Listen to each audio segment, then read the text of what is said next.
Mr. Robot gets a reality check. Angela checks out. And how do you top the biggest terrorist attack in U.S. history? You wrap it up with a nice big bow. If only we had a couple of fall guys. It's Mr. Robot, episode 3.6, fredrick+tanya. .chk.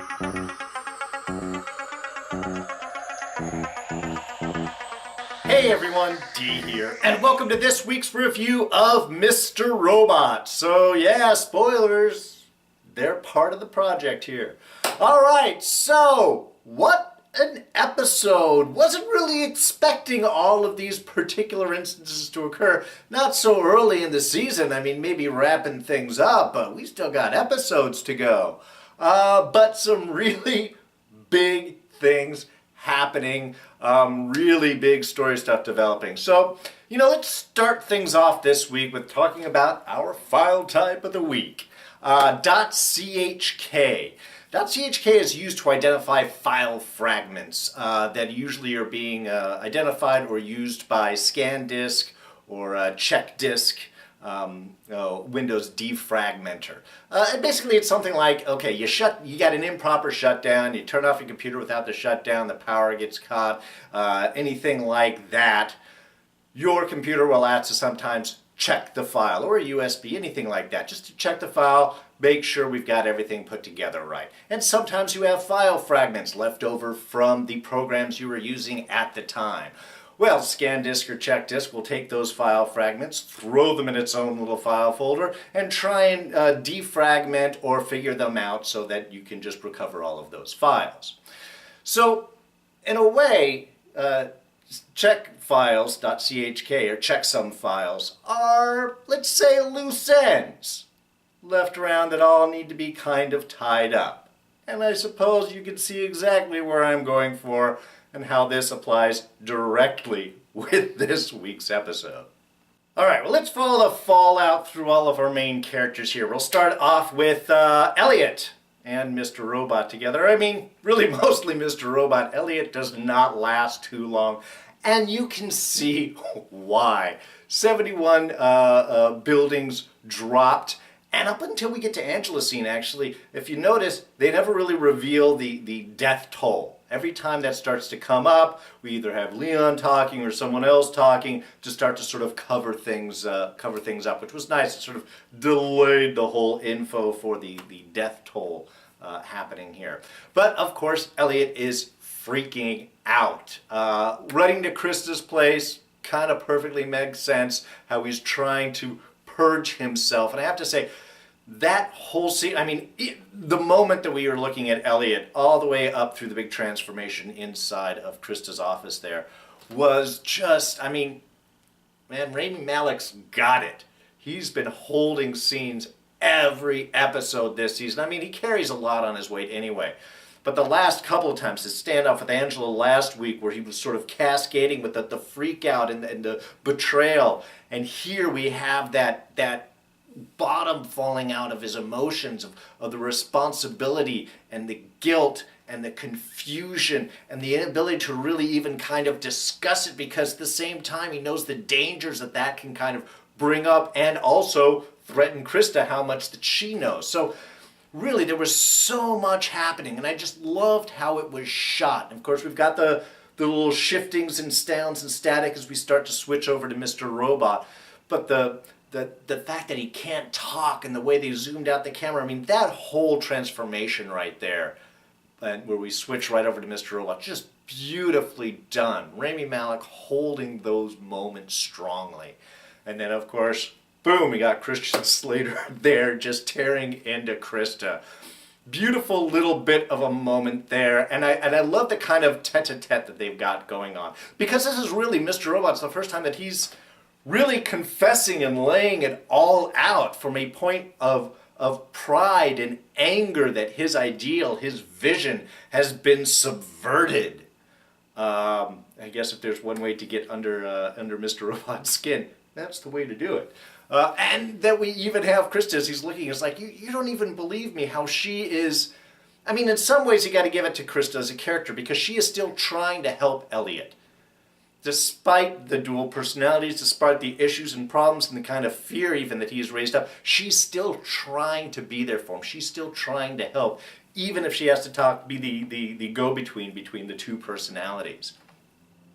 But when it gets to that point where where Mr. Robot sees that she's not really believing him, treating him just as a patient, as someone that with delusions of grandeur, that was just beautiful. I mean, again, nice, tight, quiet moment right there where Mr. Robot lays out the whole history, put it together, do the math.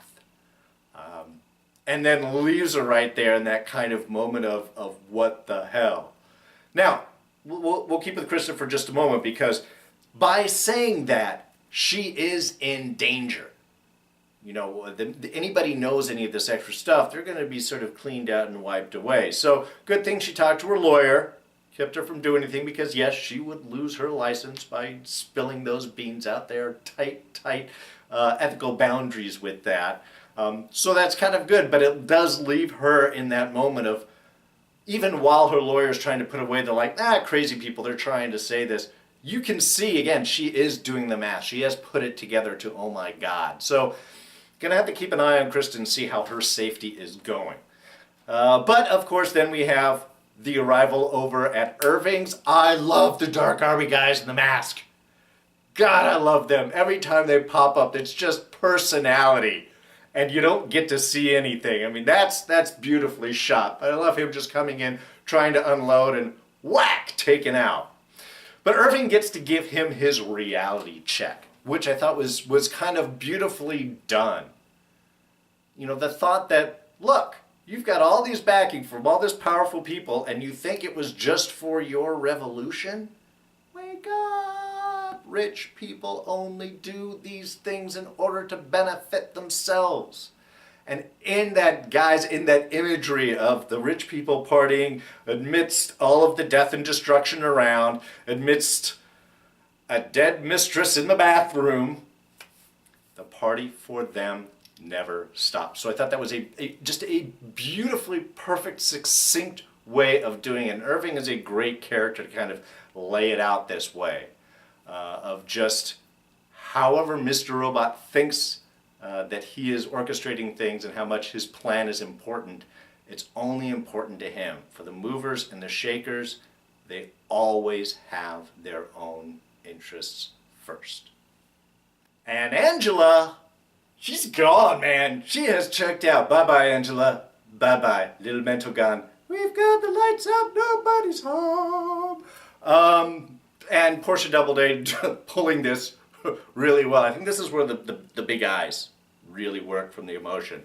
I love Darlene just trying to keep an eye on her.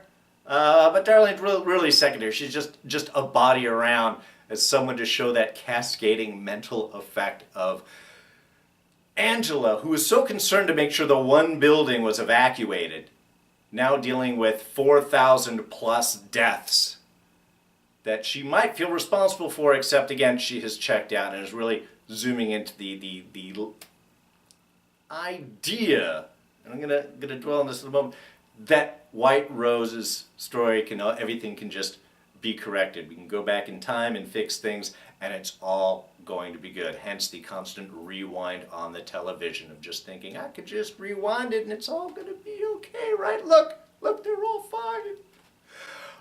And this starts me to suspect that perhaps Whiterose wasn't being entirely truthful with her. That the whole time travel idea is a complete ruse. Because when we have that scene between Philip and Whiterose, and man, talk about power, B.D. Wong owned those scenes, of just dealing with it. I mean, it even starts out with his line to the other guy that was there, is nothing is more profitable than global conflict.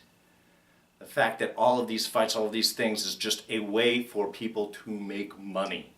Invest in the conflict, you can make more. And here we have him investing in the destruction of Philip Price. Why? Because he had to ask him a second time. And it's a perfect laydown of why this has happened and what Whiterose and how Whiterose sees the world and sees her own place. Just astounding, because it comes down to it again. It's perfect. It's almost like the Trading Places $1 bet. If you guys haven't seen that, Dan Aykroyd and Eddie Murphy, oh, it's a beautiful comedy from the mid-'80s. Everyone else, you know what I'm talking about, will destroy a life for a bet for $1. And here we find out why Whiterose was targeting Philip so much. And that was the lawsuit that Angela was bringing against the Washington Township plant. Whiterose wanted that squashed, does not want the plant investigated, looked at, anything what's going on. What's specifically going on in the plant, we don't know. Could be time travel, could be something entirely up, doesn't matter, it's going to the Congo. But Philip's whole point, while he was brought up there to do what his predecessor couldn't, installed by Whiterose to clamp down on this and get rid of it, was supposed to manipulate Angela, control her, in order for it to go away. Now, eventually she does drop the lawsuit. But that's because anyway, Whiterose had to come in. We saw last season how much Angela was really working Philip much more than Philip was working Angela. And that's what Whiterose saw, which is why he pulled her in and did that whole fancy freako little darkroom audition thing from last season. And lays out this story about being able to turn back time and fix everything. She just has to help Whiterose finish her plan. Perfect story. Does it have to be true? No, she just has to believe it. Which is why I'm thinking this whole time travel thing may not have anything to do with anything. That might just be the story that Whiterose told Angela.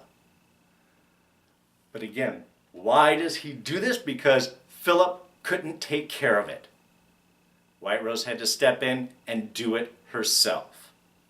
And he was happy to destroy Philip. Why? Because Whiterose had to ask Philip a second time. I ask you to do things, you are supposed to do it, that's what you are put into place for. If I have to ask you a second time, then I will destroy you and bring somebody else in. No, I will make you bring someone else in for me, Whiterose, in order to take care of everything. So, I mean, it was a beautiful dressing down, and you know it was totally successful because it did the mic drop at the end. Finished the statement, got up, walked away. Done. So Whiterose definitely in charge. Philip, yeah, E-coin's going up. E-core will recover from the goodness of the American people. But Philip's position as CEO is definitely gone. I'm sure he's got some golden parachute set aside for him. And as such, Angela's mental break may be permanent, considering that the whole time travel thing may be just a tale. Now, yes, of course, there is something going on in the plant. It could be time travel, it could be something else, it could be a whole CERN, could be, atomic collision things, many things. But it doesn't have to be. Angela just has to believe it. But I am kind of curious what the heck is going on with that plant, because it is super important to Whiterose. Definitely important enough to destroy careers and buildings and people in order to get that where she wants it, currently in the Congo. Alright, so none of those characters really know what the whole next step and what everything else is going on. The person who does is Tyrell Wellick, who is now in an interrogation room at the FBI, spilling the beans the way the Dark Army wants him to. And this is where everything gets... First of all, I love his lawyer. Just laying it all out. And we've got the F Society video that puts a timer on it. Therefore, gotta make a deal quick. Can't investigate too much. Fully credible story. Hey, he's an important person. He had access. He was kidnapped. He was forced to do these things under threat of his family. So sad about his wife. Okay, look, right here I'm going to throw this out. Santiago's a cold bastard. Cold! I mean, after the whole thing and laying out and naming his suspects and stuff like that, I loved how they kept that quiet throughout the whole thing. Well, we could kind of guess who the two might have been. But, I mean, it was just sort of a perfect plan because it puts Wellick out there as the suspect behind her, but no, he's a victim, and he has credible information that you have to accept right now to save lives. Video's out, another 71 people, building just blown up, 4,000 people plus, could be more. And it was just sort of perfectly all blend. And then again, especially as Santiago there to kind of push and say, okay, this is the way we're going to do it. I'm the head of this department. It was just a beautiful, again, beautiful orchestration by the Dark Army. Santiago, again, like I said, Cole, just telling about his wife. Yeah, your wife's dead 2 weeks ago and your son's in an orphanage. Only 1 in 5 chance of him being abused. But just lays it out. Do what you got to do. Follow the script. We're going to make sure your son suffers more and you're dead in a way. And just, you know, as well, I was actually feeling a little bad for Tyrell here. A little bit. And also, I mean, just, again, more acting galore. Just the whole cascade and the shot through the window as he's just collapsing. I mean, really, just very powerful emotion, nicely done. Not overly done, but very, you could see how this effect happened and how it builds. So it was just, again, really powerful scene, but that opens up, opens things up for poor old Trenton and Mobley. Oh, man. I loved having Joey Badass there as Leon. One, I'm just glad that he's okay. I don't know if you guys had heard, he was, when we had the whole eclipse thing, he was talking about, you don't need special glasses to look up at the eclipse. And then he had to cancel a couple of shows right afterwards because he had damaged his eyes. I don't know when they shot this, hopefully afterwards. I hope he's okay. Looked good. I liked the character. Just when I saw him, I was like, oh God, he can see. That's awesome, Joey. Don't stare at an eclipse, man. Listen to science. Okay, just listen to science.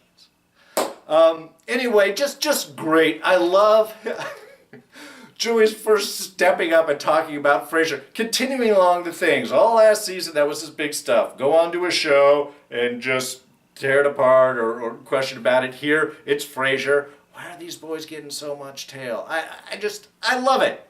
I love those. Also, I was a big Knight Rider fan as a kid, so kicking it with the whole Michael Knight bit. Just an excellent scenes of setting up the confusion, how he is, and I don't think he actually knew what they were planning for Trenton and Mobley. I think he was exactly what he was. He was the errand boy. He was the babysitter. Had to go in, take out the roommate so they couldn't have any other witnesses or anyone else around, go and bury him out in the desert. I love that Trenton got away. I love that Trenton was able to figure out the lock of the thing and got it all loose. Doesn't know how to drive, which is unfortunate. Look, there are a certain few skills that you need to have in this world. You got to know how to swim. You got to know how to ride a bike. You got to know how to drive a car. You should also know how to drive a stick, manual transmission, as well as an automatic, because you don't know where you're going to be and what situation you're going to need for. But these are basics that you need to know. City, country living, doesn't matter. This is the reason why. Because if you need to suddenly escape, you don't want to run into the one frickin' boulder in the entire valley area. I mean, certainly don't head up the hill or the gully. You should know how steering works. Again, genius. But some people just don't have those breadths of skills. Anyway, it was just, I just love the whole bit. I love the personalities. I love the back and forth. I love the concern and fear, and some ways you're not doing, you're hoping it's going to work out right, but you know they're going to be looking for two people. Even before the pictures came out, it's a pretty good idea who those two people were going to be. And sure enough, why not frame a couple of actual F Society members? Again, we have our mask guys who I love. We have the creepy Dark Army guy who was just creepy, certainly talking about the whole sacrifice and dying and suicide. Now, the only thing that I have been, and it's not really a criticism, it was just a different expectation, is the way they were setting things up. I was half expecting them to be killed like suicide by cop. They were going to wait for the cops to be running in and then fire off, so the cops have to fire back and kill them, and that way you don't just find bodies. Whenever you just find bodies, there's always going to be some certain suspect of how long have they been there, why did they kill themselves. I mean, if they had, like, I don't know, little cameras outside and they could show a feed inside, so maybe they saw the cops coming in and that's why they shot themselves. It's just, why would they kill themselves in that sense? Now, of course, to pull that off, those couple of Dark Army guys would have to die, and that might bring in more eyes. So, I mean, logically in that sense, I get why you don't want any other bodies, anybody else around, even though they were certainly talking about a willingness to commit suicide for the cause. So that was kind of the only thing that I had with that scene, is I was wondering if they were just going to do it with the cops coming in and that way kind of make it fresh, like they just stopped them just in time. With the bodies, you never know, but you got Santiago in charge. He's just gonna wraps everything up in a nice big old bow, boom, and we're done. Well, maybe not entirely done. I mean, dumb from an official standpoint, but dumb certainly not totally ready to let things go. I loved going into the office, doing the little check mark off Trenton and Mobley, putting up the little Whiterose thing and the statement, you're actually going to get away with this. Because she is. She just did. It's all wrapped up. Got no more suspects. The Aldersons aren't involved. Angela's protected. The boss is wrapping things up. You would need some sort of evidence to further pursue that. Now, yes, you do have Mr. Robot a little bit upset whether or not he's going to be willing to hang himself in order to get the bigger people involved, and since nothing happens without the rich people orchestrating it anyway at this moment, he may not see that option. But there is one little possibility, and that is Santiago's mom. Yes, that phone call where he was having, Mom, I told you not to tell anybody, I could get in trouble.